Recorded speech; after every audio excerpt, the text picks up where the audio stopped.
Hello guys and welcome to Painting Panzers. My name's Christian and today we're going to be taking a look at how I paint my 28mm US Airborne figure, and some of you might recognise him as Lieutenant Winters from the Band & Brothers series, and you wouldn't be mistaken because Colonel Mueller has pretty much replicated him. And I must say to Colonel Mueller, he's done an absolutely sensational job with the sculpt. Hopefully I've done him some justice with the paintwork as well. So strap yourselves in, get yourselves a cup of tea, whatever you need to do, and let's really look at how I go about painting a more realistic looking US paratrooper. In my opinion, I wanted to go with more realistic look, so the paint scheme has changed ever so slightly, and you can find out at the very end of the video if I'm going to keep painting my US Airborne figures this way or if I'm going to revert to my older videos, which are popping up on the top right of your screen right now. Now, before I go any further, I must quickly mention my channel sponsor, that is Noble Knight Games.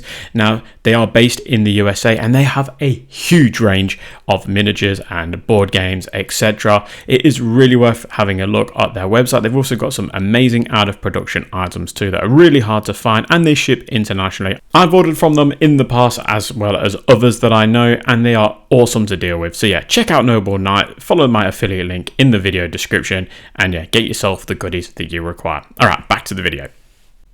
Now, the miniature we are painting today is from Colonel Mueller Miniatures, and he is 28mm in size. I normally scale my miniatures down to 20mm, and it works perfectly fine with Colonel Mueller's stuff, but this particular miniature is 28mm, and he's part of his new US Airborne range. It's the Lieutenant Winters figure, but there's loads of other new renovated figures on his website, so check them out because they are absolutely fantastic, and I'll leave a link in the video description. Now, I start by priming all of my models, my figures, infantry, with Tamiya Surface Primer Light Grey. And this particular time, I'm going to be going ahead and painting his uniform in khaki. Now, this is a slightly different change to how I normally paint my US paratroopers. I'm trying to go with a more realistic looking uniform. I think it ends up looking pretty much the same, just slightly duller. But yeah, let me know in the comment section if you think this method ends up looking as good as I was hoping it would do. Now, for his webbing, I'm going to go ahead and paint them in old wood. Now, as I said, this is a different change to the way I normally paint US paratroopers. I would normally paint the webbing in khaki. So yeah, big change, slightly different. Obviously, the webbing and the uniform actually look very, very similar. So you want to get similar looking colors, but not too similar at this scale, otherwise it would just blend in and be one item. Now for his reinforced padding, so on his knees and his elbows, I'm going to be using US Olive Drab. You could use US Dark Green as well, any sort of like green color, but US Olive Drab I think again is going to look as more realistic. I'm trying to go with a realistic looking model here as opposed to my usual like trying to make it stand out on the tabletop. Then for his pistol pouch, I'm going to be using Mahogany Brown. Now, you want to use just this sort of leather colour. Saddle brown might also work really good for that. Painting the boots in this colour too, just not the soles of the boot. So just painting them in this colour, as well as his chin strap. Now, if you want to be historically accurate, the chin strap is actually made up of two different colours. The bits that connect to the bit that goes underneath the chin is khaki, and then that chin bit is that like more of that brown colour. US Dark Green is what I'm going to be using for his helmet. But I'm going to try and not paint all the scrim coming off the top of it. If you do paint over it, it really doesn't matter, but try and avoid it if you can. Then for his sling on his Car 98, I'm going to be painting him in German Camo medium brown. Now, this is Lieutenant Winters from episode 2, and he's got that captured Car 98. As well as these reinforced padding for his shoulders, I'm going to be painting them in the exact same colour as well. Now, for the scrim on the helmet, I'm going to be using old wood for that one. So if you do this right and put this in the right sequence, you could probably paint this and his webbing at the same time. However, I didn't do it in this particular video because, yeah, I was just going with my gut feeling on the paints as I was going. But I wanted to change up so it wasn't the same video as always. Now, Flat Earth is the next colour I'm going to be using. That is for all of my wooden items. So in this particular case, the Car 98. Obviously, if you had some sort of shovel or entrenching tool, it would be in the same colour. But yeah, Flat Earth is my go-to for all the very vibrant looking wooden items. Now I'm going to go over the metal areas with black grey. So as you can see here, I'm painting the muzzle of his Kar 98 in that colour. I'm going to be painting all of those metal areas. Try and use a nice pointy brush. You can see I'm using a size 1 brush here.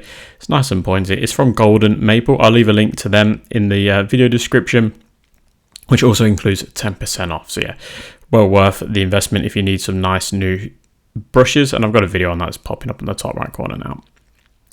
And then finally, I'm going to paint the buttons in German camo black brown. Now there is lots of buttons on it, lots of detail from Colonel Mueller as you would expect. So I'm just painting those in this color, just getting a rough sort of circle on there, as long as it looks about right, because this wash is then going to do the rest of it for me. So I'm going to be using Nor Oil and Lafmir medium at that 1:1 ratio. It's from Warhammer. The 1:1 ratio is very important. Just want to make sure that you thin down that Nor Oil a little bit. So if the dark wash sits on a flat surface, it's not going to be too dark.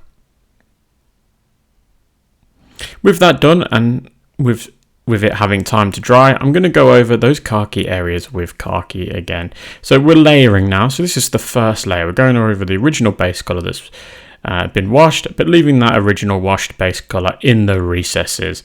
And then everything else is going to get a nice clean. So this is about just getting some definition into that uniform and making this figure stand out. So you can leave it here if you want to, if you're not into really painting too much. But the next step is to add some Iraqi stand into that khaki mixture if you want to take it to the next level at a 2:1 ratio. So now it's all about trying to get some of those nice raised areas to stand out. So this is our second layer now. And you can see here, I'm hitting all of those nice raised areas and just slowly scratching it in to try and blend it all in as one. And then I'm going to go at a 1:1 ratio and really just focus on some of those raised areas. And you can see that really does start to pop very nicely. With that done, we're going to do the exact same sort of technique, but using old wood on his webbing. So he's got a nice strap coming across the middle of his body here. There's some linkages here. You could probably paint those in a metallic color if you wanted to, but a lot of the time those linkages had fabric coming over the top of them, so you wouldn't really see too much of that metal anyway. You can see the bag has lots of detail, so I'm trying to get all the little grooves and stuff to make that bag really stand out. And with that done, you can then go over it with old wood and stone grey. So you can already see that it looks great, but this extra layer and highlight, if you will, is going to really make those raised areas pop, give that bag lots of definition, and it's going to stick out really nicely. Now, if you really wanted to layer it properly, you could go with a 2:1 ratio and then go over it again in a 1:1 ratio. But honestly, for 28mm wargaming, for things like bolt action and that, you really don't have to worry too much about that, unless you're trying to win some sort of competition, in which case you want to obviously go as far as you can do. Then going over the reinforced padding with US Olive Drab, you can see that these have lots and lots of grooves and stuff in there, so it actually makes painting them very easy because you just don't want to paint inside of the grooves, you just want to paint those nice raised areas. This is the first layer, and the second layer is going to be US Olive Drab and German Camo Beige World War II at a 2:1 ratio. I want it to be subtle. I want it to sort of blend in with the uniform, but not too much. So if I went at a 1:1 ratio straight away, it's going to look very bright and sort of blend in with the uniform, because that German Camo Beige looks a lot more like the uniform than the green does, obviously. Now, talking about German Camo Beige World War II, I'm going to use that with an old brush and just try and dry brush some of that netting on his helmet to really make it stand out.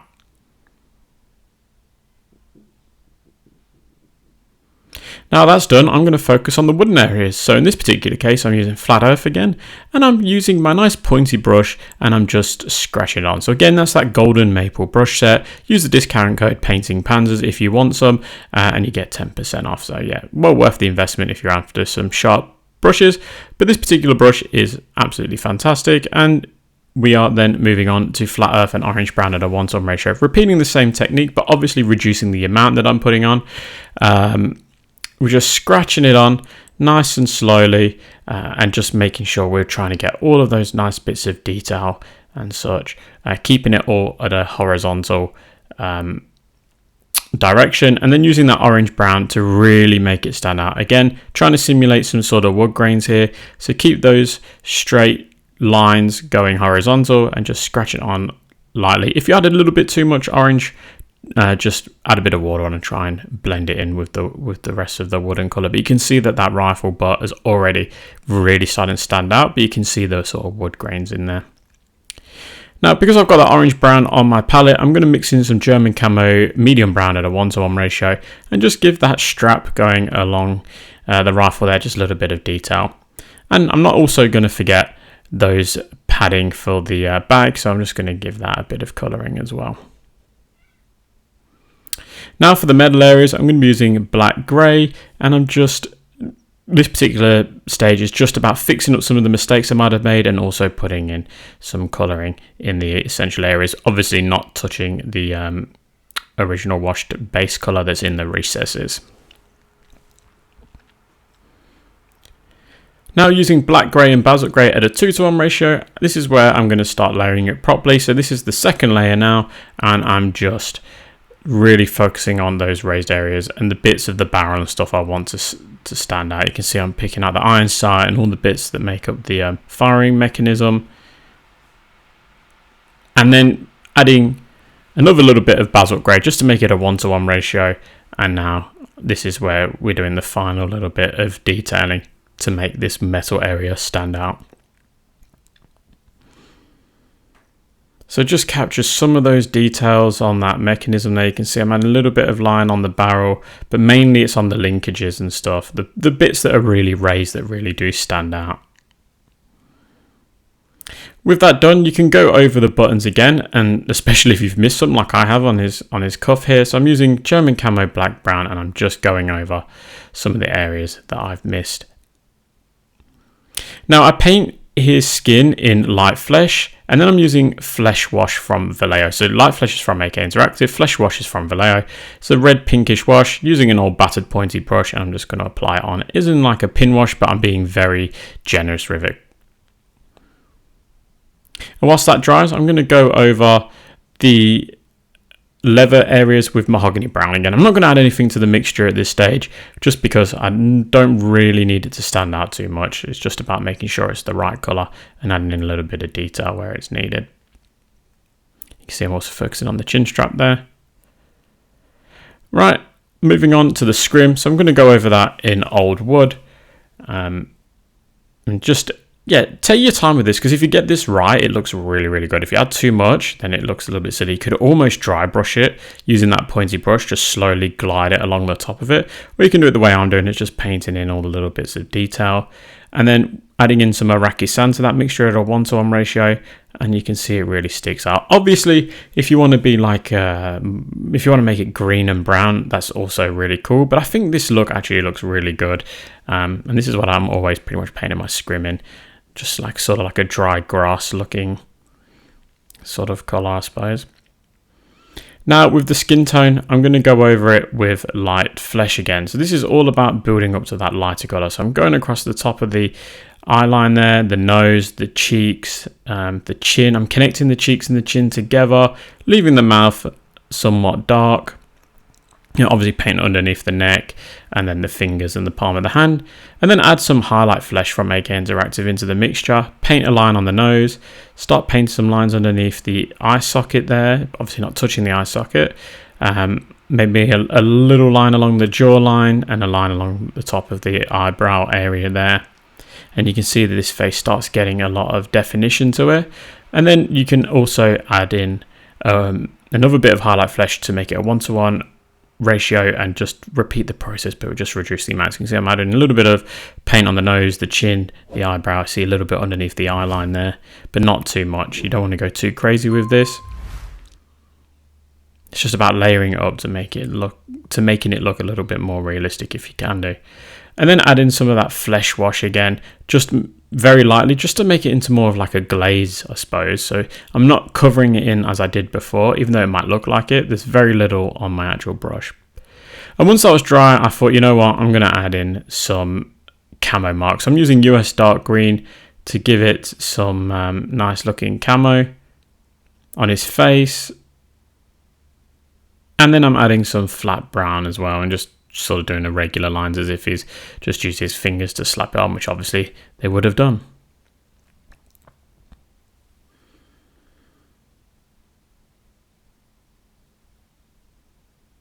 So there we have it. My Lieutenant Windsor's figure is finished. Now I do want to know in the comment section if you prefer this new method of painting him or if you prefer my old method, and those videos have obviously popped up on the screen. But in my opinion, I've gone back to the 20mm version of Lieutenant Winters and painted in my old way, where I use US Field Drab as the base coat colour for his uniform and then go over it by adding in some Iraqi sand. So yeah, let me know in the comment section if this is something that you think is for the better or for the worse. I really would be interested to know. I didn't paint his eyes in this video, or sorry, I didn't show how I painted his eyes in this video just purely because I cut it off screen, but I'm actually going to try and revamp my flesh tutorial to try and make it a little bit better because I'm still not 100% confident or happy with it. So yeah, keep an eye out for that one. Alright, now I must say a huge thank you to my YouTube channel members and Patreons, specifically those higher tiered members. So that's Patrick, Oscar, James, Panzer Jim, Lack of Foresight Gaming, Mike, Mikey, Eric, Rothgar, Ian, Adam, Rob and Alan. You guys are all champions. Thank you so much for being those high tiered members. Alright guys, I'm going to leave it here. Don't forget to drop me a comment below, and until then I will catch you at the next one.